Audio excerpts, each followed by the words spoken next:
What if your thoughts aren't private at all? What if every emotion you feel is already radiating into the fabric of reality, transmitting signals you didn't even know existed? For most of us, we've been raised to believe the mind is something locked inside the skull, an isolated stream of thoughts, sealed away from the outside world. But what if that picture is incomplete? What if your mind isn't just a container? It's a transmitter, constantly broadcasting into a universal field of energy. Modern science has measured brainwaves, heart rhythms, and electromagnetic patterns, but those discoveries may only be scratching the surface. For thousands of years, mystics, shamans, and spiritual teachers have hinted at something deeper, that our thoughts and emotions ripple outward, shaping reality in subtle ways. Imagine for a moment that you are never truly silent. Even when you're not speaking, your inner state is sending signals. Signals that others can pick up, consciously or unconsciously, and signals that may even interact with the world around you. This isn't just a mystical idea. It's connected to a field of study once so controversial it was hidden from public view: psychotronics. A science that dared to suggest the human mind could influence, receive, and transmit energy beyond the boundaries of the body.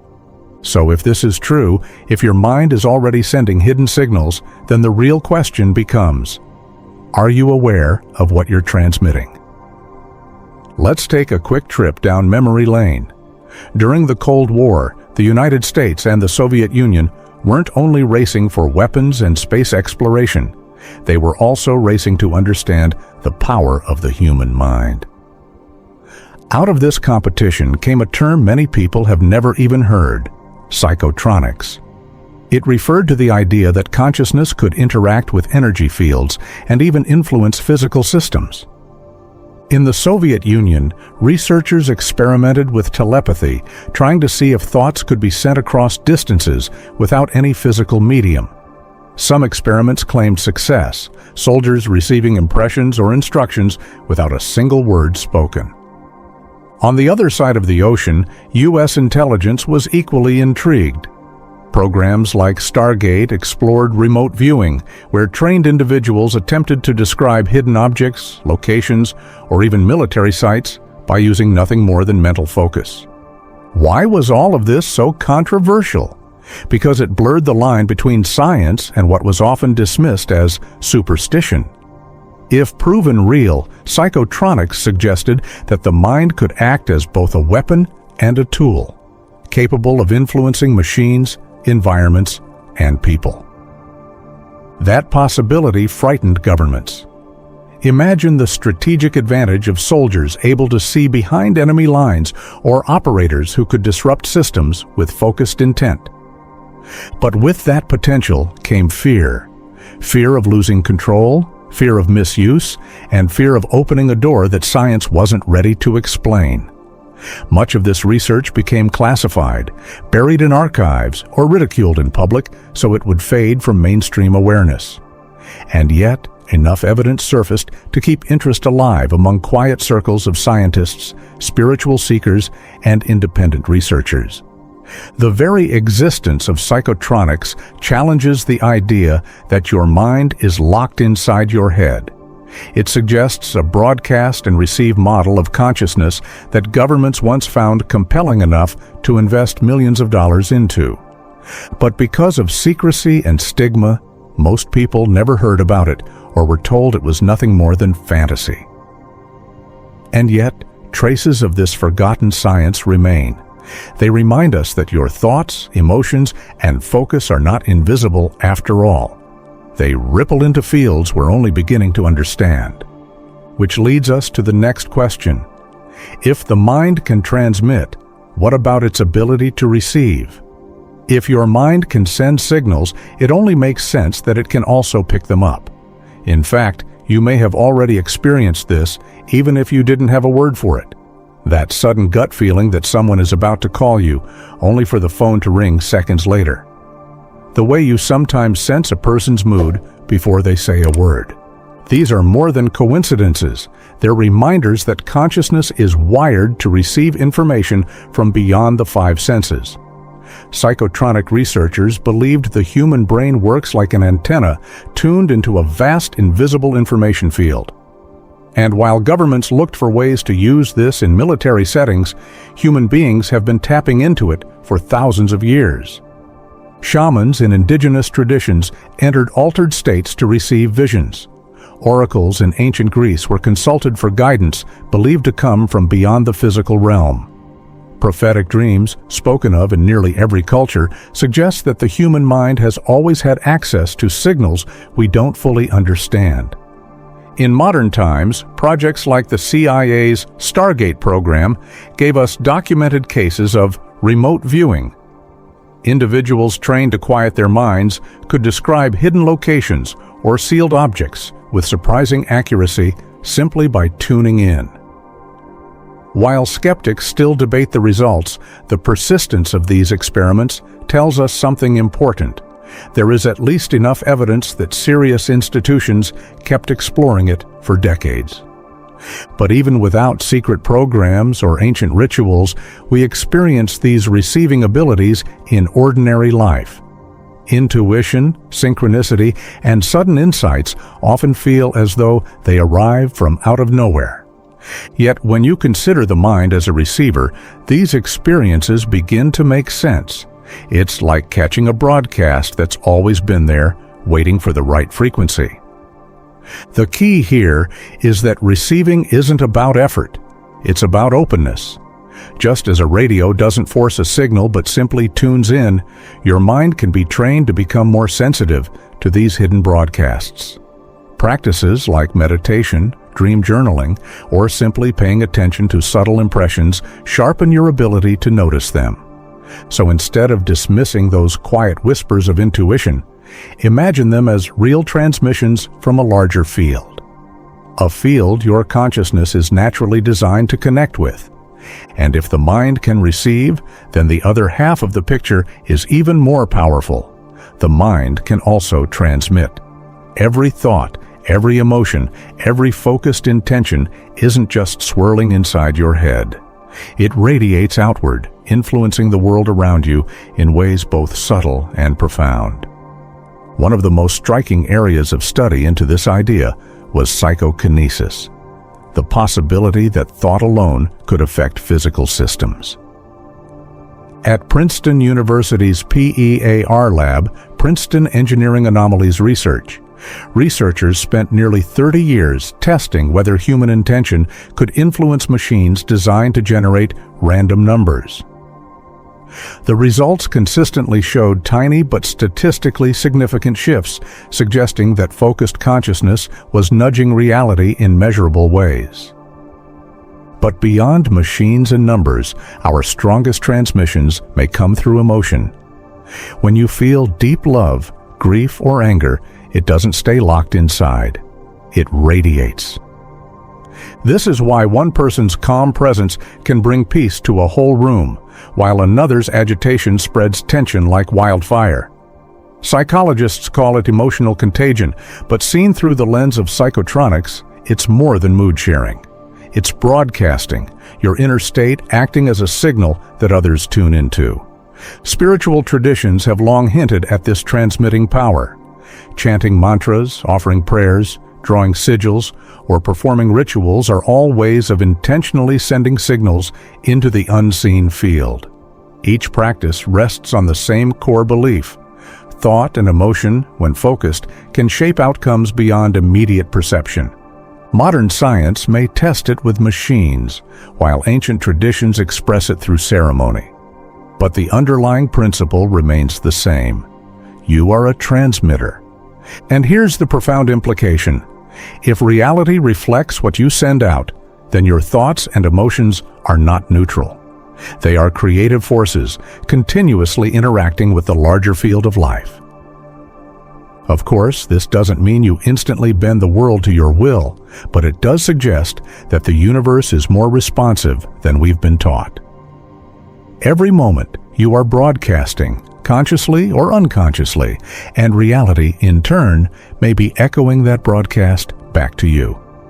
So the question isn't whether you're transmitting. You already are. The deeper question is, what signals are you sending into the world right now? And to truly grasp that, we need to look at the hidden ways your signals are already showing up, shaping the lives you lead and the experiences you attract. You don't have to sit in meditation or chant mantras to send signals. The truth is, you're broadcasting all the time, whether you realize it or not. Your brain, your heart, even your emotional state are continuously radiating energy into the world around you. Science has already confirmed part of this. Brain waves are measurable electromagnetic patterns. Different states of mind, calm, alert, or deeply relaxed, produce different frequencies which can be picked up by sensitive instruments.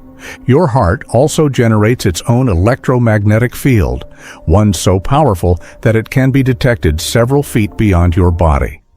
These aren't just abstract theories, they're physical transmissions, measurable with modern technology. But the most powerful signals you send aren't only electrical, they're emotional. Think about how easily a mood spreads. One person's laughter can light up a group, just as one person's anger can unsettle an entire space. While psychology calls this emotional contagion, Psychotronics frames it as vibrational influence. Your emotions ripple outward like waves in a pond, touching people and situations beyond your awareness. There is also growing evidence that these signals aren't limited by distance. Experiments in intention, popularized by researchers like Lynn McTaggart, have shown that groups focusing on a shared outcome can influence physical systems or even improve health outcomes for people miles away. Though controversial, these studies echo what ancient spiritual traditions have always taught. Intention carries regardless of space. So even if you've never trained in meditation or studied esoteric practices, your inner world is shaping the outer world in real time.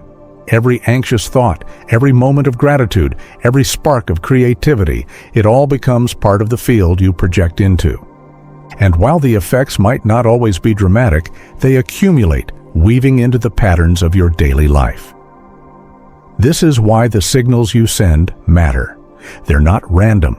They're not without consequence. They are part of the invisible exchange between you and reality itself. Recognizing this shifts the question entirely. Instead of asking whether your signals are strong enough to matter, you begin to ask, am I sending them consciously or unconsciously? And this awareness leads us to a deeper mystery. Why was science exploring these truths, hidden, dismissed, and in some cases, deliberately buried? Why does psychotronic science remain hidden in dusty archives or whispered about on the margins of research? The answer lies in a mix of fear, control, and the limits of mainstream science. During the Cold War, governments quickly realized the implications. If thoughts can transmit, then they can influence people, systems, even events. That possibility opened both hope and danger. Imagine using remote viewing for intelligence gathering or collective intention as a weapon. To military strategists, psychotronics was never just about human potential, it was about power. And power this vast is rarely shared openly. As a result, much of the research was classified. Projects ran quietly under code names, with findings hidden from the public eye. Some results were leaked or declassified decades later, but usually framed as inconclusive. This framing served a purpose: to bury the idea in ridicule. Label it pseudoscience, and the conversation ends. But there was another layer: materialist science. The dominant worldview of the 20th century struggled to accept data that didn't fit into a purely physical model of reality. If consciousness could act non-locally, if thoughts had measurable effects beyond the brain, it threatened to upend the foundations of neuroscience, psychology, and even physics. Instead of challenging the paradigm, many scientists dismissed or ignored the findings. And yet, the data didn't go away. Subtle but consistent results kept surfacing. In labs, in clinical trials on meditation and healing, in experiments with group intention. Modern neuroscience has even circled back, studying how practices like mindfulness, compassion, and heart-focused breathing create coherence between brain and heart rhythms, radiating measurable fields of influence. What was once buried as unscientific is now reappearing, only this time under safer, more acceptable language. The suppression of psychotronic science wasn't just about secrecy. It was about humanity not being ready to face the responsibility that comes with it. Because if we accept that thoughts transmit, then each of us holds more influence than we've been led to believe. And with influence comes accountability for what we are radiating into the collective field. So the question is no longer whether psychotronic science was real. The deeper question is, what does it mean for us as human beings when our very consciousness is woven into the fabric of reality? Which brings us to the heart of the matter, the implications for human consciousness itself. If psychotronic science hints at anything, it's that our identity as human beings may be far larger than we've imagined. We are not isolated thinkers trapped inside our skulls. We are transmitters and receivers, nodes in a vast web of consciousness that stretches beyond the boundaries of the individual. This changes everything. It means that reality is not simply something we observe like a movie on a screen. Instead, it's participatory. We are constantly shaping it, influencing it, and being influenced by it in return. What happens out there is not separate from what is happening in here. When you understand yourself as part of a collective field, responsibility takes on new depth. Your emotions and thoughts don't vanish into nothingness, they ripple into the shared atmosphere of humanity. A single person radiating calm or kindness can shift the tone of a whole group, just as fear or anger can darken it. Multiplied across millions, this becomes culture, society, even global events. Spiritual traditions have always taught this interconnectedness, from the Buddhist concept of interbeing to the idea of Qin Chinese philosophy, to the biblical notion that, as a man thinketh in his heart, so is he. The message is consistent. Consciousness is a creative force, not a passive one. What psychotronic science adds is a language that bridges mysticism and measurement, suggesting that these teachings may not just be metaphor, they may be literal. And here's where the potential becomes breathtaking. If we are nodes in a shared field, then humanity as a whole has the power to transmit collectively. Imagine what it would mean if groups of people focused not on fear or division, but on healing, coherence, and peace. The signals sent into the field would not only shape personal lives, but could ripple across the planet. This doesn't mean we suddenly gain control over every outcome. Life remains complex and mysterious. But it does mean that each of us is a participant in the great unfolding. We're not bystanders. We are contributors. So the implications are profound. You are already influencing the field. The only question is whether you'll do it unconsciously or choose to send signals aligned with the reality you wish to see. Which brings us to the final revelation, a reminder of the power and responsibility that comes with knowing you're never truly silent. What if your thoughts aren't private at all? That's where we began. And now, having traced the story of psychotronic science, ancient wisdom, and modern discovery, we return to that question with new eyes. The truth is, your thoughts, your emotions, your very state of being are already sending signals. The question was never if you're transmitting. The question is, will you learn to transmit consciously? This realization is not about fear or control. It's not about obsessing over every stray thought or worrying that you're attracting the wrong things. Instead, it's about awakening to responsibility. Knowing that your presence carries weight, that your energy radiates beyond your skin, that you are woven into the fabric of reality itself. Think of it this way. Every signal you send, whether of love, anger, gratitude, or despair, enters the field we all share. It may touch your family, your community, even strangers you'll never meet. Over time, these transmissions form the undercurrent of collective life. By choosing to send signals of clarity, kindness, and intention, you're not just changing your own reality, you're contributing to the collective atmosphere of humanity. And this is where empowerment lives. You don't need machines or secret programs to tap into this. You only need awareness. Awareness that prayer, meditation, words spoken with care, even the emotions you hold silently. All of these are broadcasts. When directed consciously, they become more than personal habits. They become signals of transformation. Yes, psychotronic science was hidden, suppressed, and ridiculed. But its core insight remains. Human consciousness is not a closed loop. It is participatory, interactive, and creative. And now that you know, you stand at a threshold. So pause for a moment and ask yourself, what am I radiating right now? What signal am I sending into the field? Because you are never truly silent. The universe is listening, not in judgment, but in resonance. It reflects back what you broadcast, and in that reflection lies both your power and your responsibility. So let's end where we began. Your thoughts and emotions are not private. They are signals already weaving into the great story of existence. The choice before you is simple, yet profound: to transmit unconsciously, or to awaken and begin transmitting with intention. Now, I'd love to hear what signals you feel you have been sending. Drop a comment or two below, and don't forget to subscribe if you want more deep dives like this one.